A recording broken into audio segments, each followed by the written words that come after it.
Yeah, hello everybody. Thanks for coming along. Yes, so as Jnana Dara says, I'm going to give a talk. Actions have consequences, and well, as I'm talking, just note what strikes you, anything that you sort of think, oh, that's relevant for my life, or I'd like to, yeah, consider that more for me, and maybe jot it down, and then when we come to breakout groups, you can sort of, yeah, bring that to the group, or ask, have an opportunity to ask questions of of me a bit later. So yeah, just notice what strikes you. So yeah, well, we're all old enough to know that actions have consequences, and that they have their effect on the world and on others, and of course they have their effect on us too. And when I was sort of thinking about putting this talk together, I was sort of thinking, well, where do actions come from? What's the root sort of thing? And I sort of think, well, basically it's views. Our actions come from our views, sort of our overall sort of ethical perspective on life, and all of this sort of comes from what we've learned on this journey so far. And well, our education, really, sort of our education, well, starts, I think, as soon as we're born. I think our birth has its effect on us, and then how our caregivers are with us,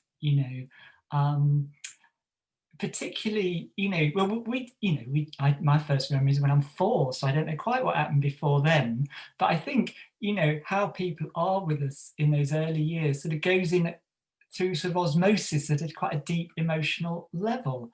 Well, I don't know if you have siblings. I do have siblings. I have an older brother and a younger sister.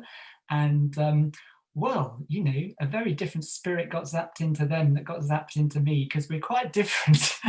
We may look alike, but we're certainly not alike. So of course I learned things from them. So that sort of relationship sort of educated me in my early years. And we just received all this information, and then we created views, and therefore sort of created actions from that. And we're creating our choices and our actions all the time. And of course, they have consequences for us, others, and the world. So we go at life with these views from others, also from later our social situations, sort of school education, our role models, grandparents or friends, or and just, well, the surrounding culture is a powerful effect on our views. It depends where we were born, and what country or where, and what sort of family situation. So it really affects who what we start to believe, or what views we take on. And it wasn't until I was 30 years old that I was stopped by sort of quite a serious health situation.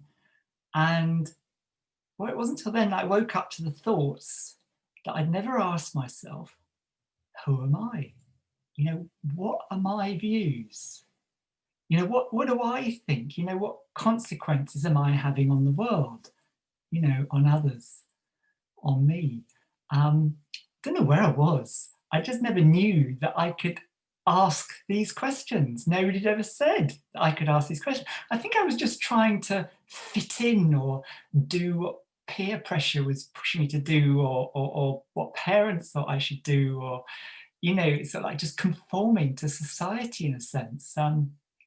And mostly that was achieving, and sort of putting all this pressure on myself, and I became ill, actually. So at this point, well, I was stopped. My body stopped, and I had to look inside and feel, and sort of listen to myself. What I basically realised was that I'd sort of taken on blindly other people's emotional worldviews, and sort of gone at life, without checking in deeply with sort of my own inner nature, my own voice, my own unique spirit, whatever got zapped in here, what's this meant to be doing this lifetime? Where do I get my meaning from, and what's my life about?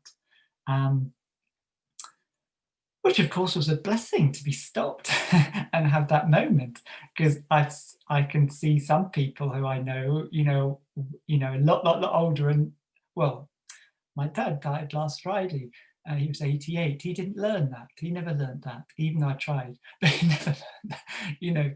And so I think one thing I like to think about is, well, we're all a work of art. We're all creating our own work of art. This being, I can be, really loving and kind to you, or I can be a bit harsh and angry and sharp, and it's like how beautiful are we creating our being? I sort of really like thinking that as I go about the world, what sort of work of art am I? How beautiful am I? So yeah, I became unwell, by following perceptions of how things are, or of how other people thought they were, or that I should be. And as we know, most humans are driven by sort of the three poisons of greed, hatred, and ignorance. And obviously, I was taking on views that a lot of people use those as their central values. But of course, I'm sure you all have, we sort of learned that it's generosity, love, and wisdom that creates a beautiful existence. So yeah, I imagine at times in your life, you'll have resonances of what I'm about to say, of sort of, taking actions and suffering consequences, and sort of seeing little insights that action did not bring happiness. It didn't bring contentment. And sometimes it brought the opposite. And even though we've had, lots of little insights, like when young, well, hopefully this is when you were young, like I went out with my mates and had one too many, and then the next morning, wake up feeling deathly. So like, oh God, and what do you say? Never again, never again. And then, a couple of months later, there I am, and they're saying, oh, go on, sort of thing. And there I am again the next day, feeling dreadful. And I think this happens, and in a way that's one example, but I think there's lots of examples in our lives where this can happen. It's because we haven't yet built up our own core of self-worth, our own sense of self-love. I think it's just meta-Dharma, basically. It's sort of like, I think the biggest poison in life is, for a human, is the lack of our own self-worth. But I think, the more we build up this self-love, we don't want to harm ourselves in any way, or others, of course, And so actually I stopped drinking when I was 20. I haven't drunk since. And so I can be an exemplar now, and in that way. And sort of like, just, well, people will do what they do, of course. But it's like, yeah, just creating a sense of self-love, self-worth, not creating problems for ourselves in whatever way. And then there's this other thing, well, I think there's all these sort of different characters in our psyche, and it just depends who's on duty, depends which character happens to be there. So it's sort of like, I'm definitely going to be on a diet for whatever reason, right? That's it. I'm going to be on a diet. And, decide what I'm going to do. My will's strong. And then I have a dodgy night's sleep. We know what a dodgy night's sleep's like the next day. So just dragging myself through the day a bit, and my will's not quite as strong. And there I am having a cream and jam donut at lunchtime. And I think, oh, how did that happen? It's sort of, it's just getting to know, well, through meditation, of course, and integration, all our different forces that's pulling us in different ways, and so it's sort of like, it's choosing, like when we recognize a character on there who actually, can be unkind with words, so do I want to leave a stink in my wake, or do I want to leave a beautiful sort of, perfume in my wake through how I am with my words? And so it's sort of integration, getting to know all of ourselves. And of course, this happens, through meditation, integration, awareness. So at some point for you to be listening to me right now, you've been stopped by creating your own suffering, and that suffering has begged you to stop and look and feel and listen about how you are creating your life. And and then we want to find something to help, don't we? And that's why we're all here. Now, I mean, what I've written in my book, my book, it's not out there, which obviously you can see it on the wall behind me as well. It's sort of what I've put in there is so many ways of helping us. There's 25 chapters in there, and I'm just going to touch on 6 now of ways of helping us in every area of our life, actually. So chapter 4 is called "It's Not Out There, It's Here." It's here. It's in my heart. It's in my being, and it's sort of like I need to really get to know myself deeply, all the characters, all of it, and love it all. And then when I work that way around, out there becomes amazing. Out there is amazing. But what most people are trying to do is get out there to work. Get the right relationship, get the right job, get the right home. Whatever it is. But of course, it's not that way round. Actually, which I'm sure you all know. It's about working on here, and then out there. Well, it can be incredible. So chapter 4, it's called "It's Not Out There," and it says more about why it's called that. And of course, we need to remember that it's actually always us doing the creating of our life, and that there is no one else to blame. One of the great things about Buddhism, which I love, is that the Buddha says, I have to take full responsibility for my life. Blaming is futile. It just creates more suffering, actually. And I love that. And so I think, right, well, it's up to me, whether I'm lovely or not, or miserable. It's a choice. It is a choice. And of course, some days it's a bit harder to do, but one always can. Who is creating your life? Who is acting? Who is speaking? Who is choosing your thoughts? Who's choosing my thoughts? So it doesn't always feel like me, but it is, So chapter 2 is called "It's Never Not Now." Okay, it's never not now, is it? It's always now. When you think about it, everything that's alive right now is only alive now. There's nothing, 20 minutes ago before you joined the class, you might be able to remember what you were doing just before, but it's sort of vague, isn't it? It's not as clear as now. Here we are. It's quite clear, isn't it? And the future, well, the future's all mind-made. It's our own soap opera of how we think the future's going to be, which is often weaved with anxiety and fear about the future, particularly, at the moment, there's plenty of things to do that about, and therefore we're ruining our now, aren't we? It's just making this richness, because our life is only made up of our nows. And if we're ruining each now, because I think most people miss most of their life because they're in the past or the future. They're not here, not in awareness.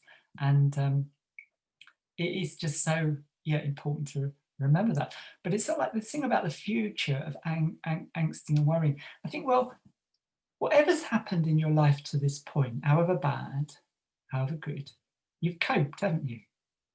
You've coped. So I think what I've learned is I just need to trust myself that whatever happens, I'll cope, And so I don't need to worry and fear so much. It's like trusting oneself, I think, which I think is important. So in that chapter, "It's Never Not Now," there's a lot about that whole arena, about presence, just being here and the richness of that.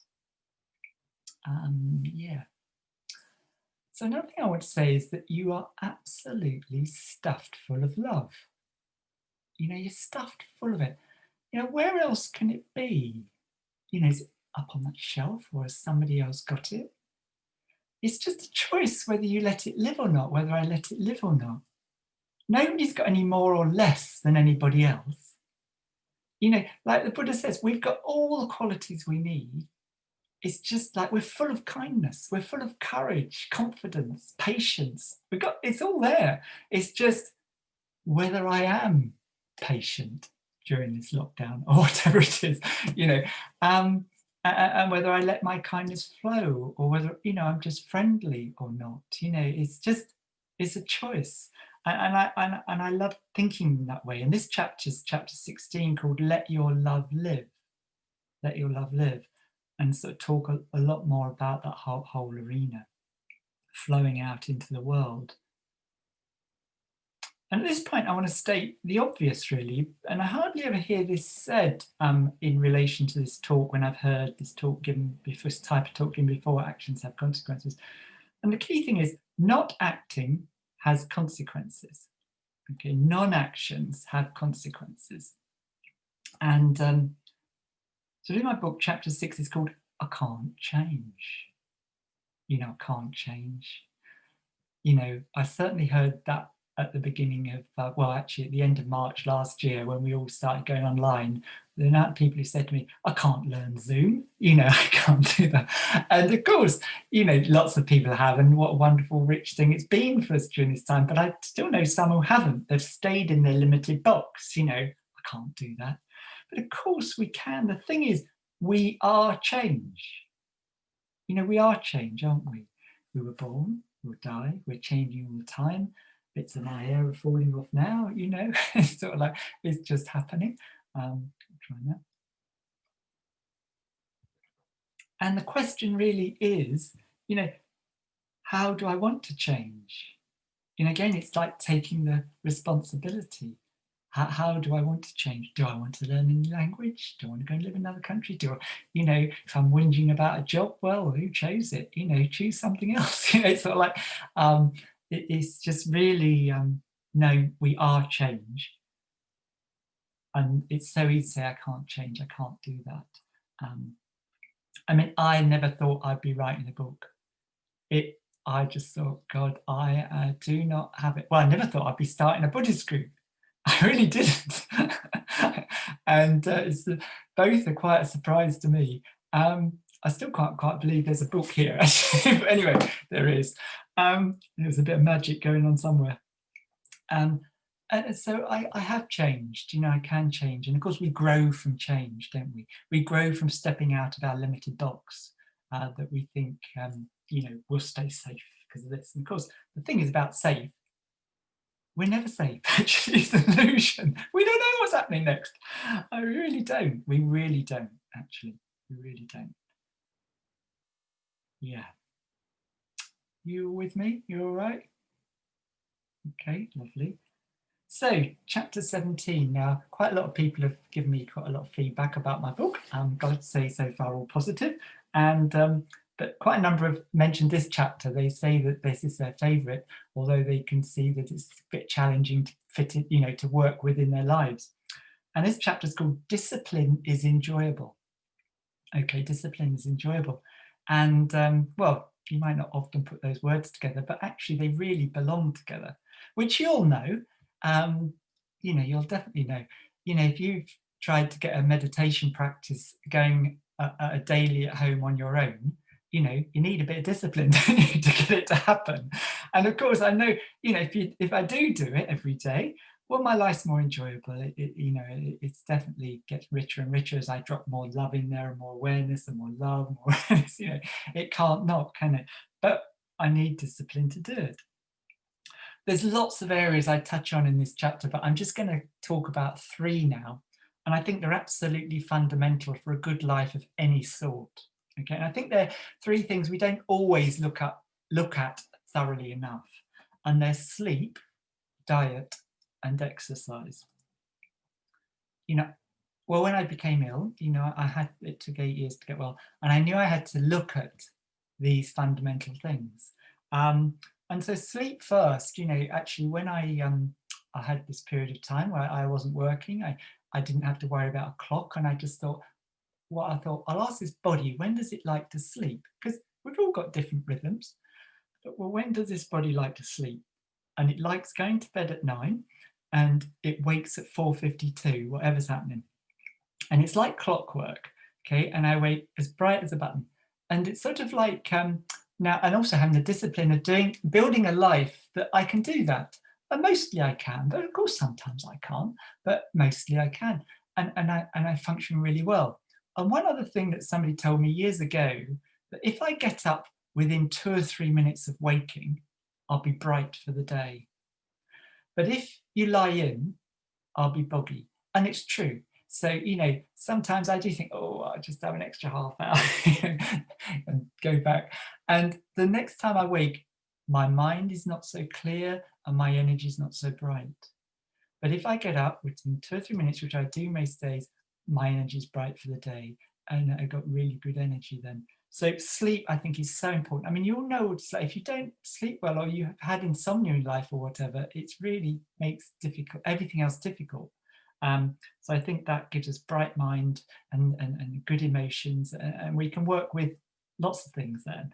And then diet, of course, it's not a surprise, is it? We put it in here and it's what we've become.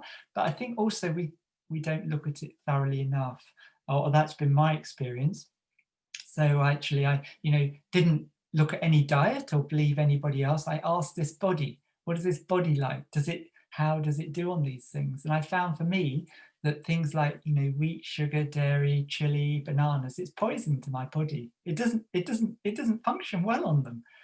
And so I avoid them, and it functions really well, But of course, every now and again, I go to somebody's house and they bake me a cake or something with some of those things in, and I'll have it, because it's too unkind not to. They've been kind enough to do it, but the next day I think, oh God, no, I shouldn't have had that, But mostly I don't need to have those things, and well, I'm 61, and I sort of feel as well as any time in my life, actually, and I know it's because of these things. Well, and of course, the Dharma, having the perspective that that I've got, has added to that as well. But that's helped the Dharma. It's helped my mind be clear and able to take things in more clearly. And then the last one in these three that I want to touch on is exercise. I didn't do much exercise till about 8 years ago. I sort of got away with it. And so 8 years ago, I thought, oh, all right, what do I want to do? And I was looking at a few YouTube clips on things. And it was just after the London Marathon. And I was watching a clip. They were interviewing the oldest guy who just completed his 23rd consecutive London Marathon. And he was 86 years old. And then they interviewed the oldest woman, who was 83, who just completed her 18th consecutive London Marathon. Oh my God. Well, if they can do that, I can trot along the seafront for a few kilometers, So I did start doing that. And I learned, actually, I quite enjoyed it. I still, of course, resist it at times going out the door. I think, oh, do I really want to do it? But actually I do. And then, I enjoy it. And I need discipline to do it. Do you see what I mean? To make sure I do.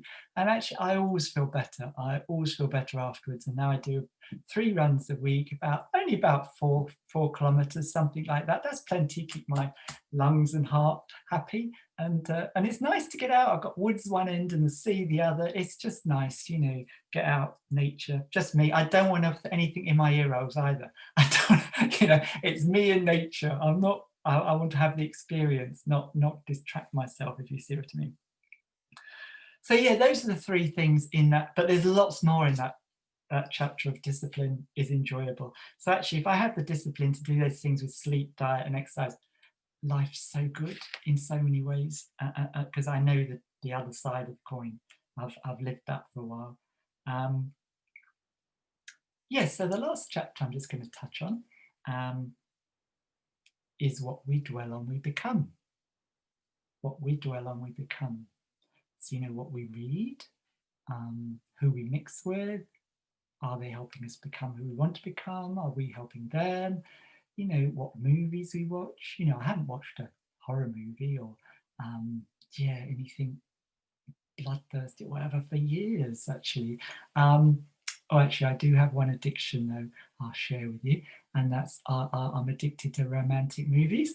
Probably watch about one a day, and hopefully it's making me become more loving.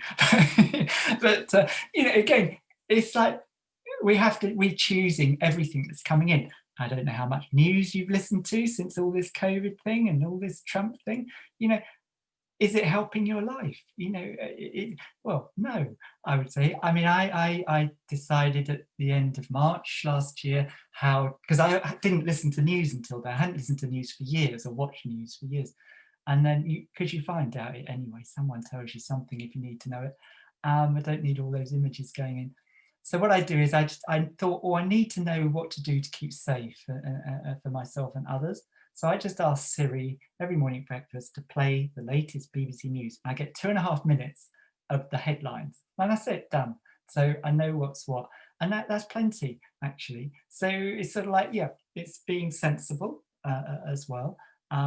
Yes, so it's really, I go into lots of things in that chapter about, you know, what we're dwelling on, we're becoming. So, actions. Okay. Well, you might like to buy my book. You might already have it. And if you have, we'll buy it for see your friends. But anyway, it's an ebook as well as a real thing. Well, you could order It's Not Out There from your local bookshop, but if you've still got some. In Dublin, you probably still have got some, I expect. But they're dwindling, aren't they? Anyway, or you could buy it from Windhorse Publications, the wonderful Triratna Buddhist publisher, or you could buy it from Amazon, somebody like that. You know, there's lots of others. And depending on which of, you know, these actions you take will have an effect on you and the world. You know, would you like having a local bookshop? Do you like being able to go in and having a pot around? Do you want it to still be there? Because they're disappearing like anything. So you might like to support your bookshop. Or, you know, Windhorse Publications are publishing all our Buddhist books. Would we like them to still, you know, do that? And they are a small Buddhist publishers, and actually, you know, they do struggle financially. And actually, my book's a first for them, because up until now they've just published books that really Buddhists would just buy. Whereas my book, although every word in it is Buddhist and the Buddhist teaching, it's totally accessible to anybody from any walk of life, any religion or none. Okay, so it's written in, well, there's no Pali, well, actually, that's not true. There's my name on the front, but apart from that, there's no dodgy language in it. It's all English. And, you know, it's sort of just very accessible because they need to reach a bigger market. And already this is reaching a bigger market. They've already ordered another 2,000 to be printed. So it's really doing well, and particularly in America. And that's where we need to, you know, make inroads. And then and they're going to look at other books like this in this way, because then it will help Windhorse survive and print our Buddhist books. Let's hope one day Buddhist books are bought by everybody in the world, but anyway, we're not there yet. Yeah, you might like to buy it there, or, you know, you might like to buy it from a huge greedy corporation, and you might like to help them get bigger and bigger and risk lots of small businesses going out of business. Well, buy it from Amazon. You know, you might get 50p off, but it's a choice, isn't it? And, you know, we have an effect on the world. We do. Sometimes we can think, oh, I'm just me, you know, but actually the planet is made up of humans making choices, and that's all it is, and that's the effect, and we can have an effect, and we do have an effect. And what actions you choose matter. You matter. You know, what sort of electric gas supplier we use, you know, whether it's renewable energy and all that, you know, all our choices matter. So all our actions have consequences. So if you buy my book and, well, more importantly, read it, you do let me know what you think. I've got a website, danapriya.org, O-R-G, it's not complicated. And you can send me a message, let me know what you think. I'd really be pleased to know, actually. I say it and I mean it, so don't feel shy. Yeah, so how, in a way, how this book came about, in a sense, was that, so I was 60, blimey, year before last now, and I thought, what's this next decade about? You know, I thought, right, yeah, what's this next decade about? What do I want it to be? Because, well, my energy will decline. That's what happens with getting older. Well, if I'm fortunate enough to have another decade, who knows yet? Let's hope. And what I want to be, and what I came up with, this phrase was, I want to share what I've been given. Share what I've been given. That's what I thought, because I've been I've been given to by so many wise teachers, by so many books or so many talks on retreats or at classes. And I've got journals and journals stuffed full of notes of wisdom from people that they've given it to me. And the book's part of that. It's me sharing what I've been given, and trying to get it out into the world to as many people as possible. Because all beings, all of you and me, we all have amazing qualities, and we need to just see differently. And that helps us live an extraordinary, ordinary life. And in a way, that's what Buddhism does. It helps us to see differently and live an extraordinary, ordinary life. And I hope that it's going to help our human predicament for those who do read it, and help have amazingly positive consequences in the world.